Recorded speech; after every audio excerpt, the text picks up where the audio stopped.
Tips to address stress. Okay, sleeping in time, getting up in time, maintaining a routine is very, very important, because sometimes what happens, you are bored, so instead of sleeping at night, you are sleeping during the daytime.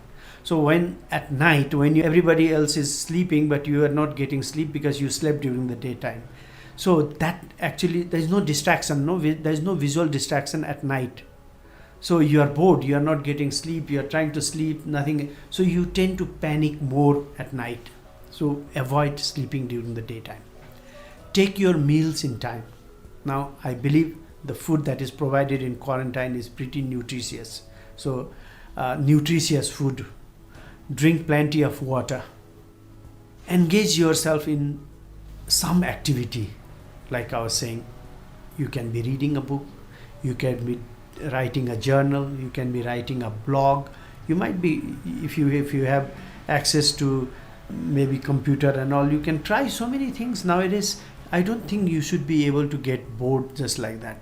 Try all these things. Now when it comes to exercise, I think you are allowed to go to certain extent, even in a hotel room where you are quarantined.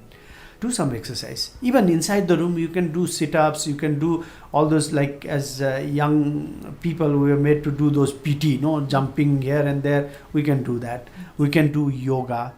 Now, again, all these things don't need to be learnt. I mean, we can even learn from watching at a television show or even from YouTube and other sources. So learn that.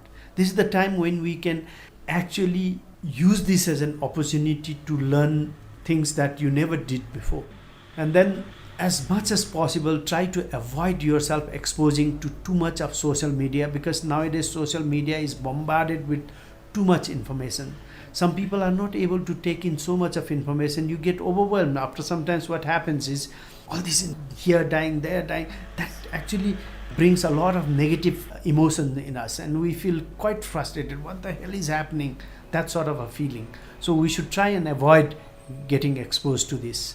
So relaxation and diversion of mind is very, very important. And then if by chance they are not able to handle this stress, in spite of doing all these things, we have already shared the information about the counseling services that are available all over the country, even in the social media. I think the people who are in the quarantine, the in charges are aware of that, and these people are ready to provide any type of counseling services. And then there are doctors who occasionally visit them, so those people can be contacted, so that if there is any need for medications to be started, we can provide that. So it is not necessary to come to the hospital. We can provide the medicine even at their location. So it's that easy. I think with a small population like ours, with very good support from the government, from the king, I think we are in a much comfortable position than many other countries.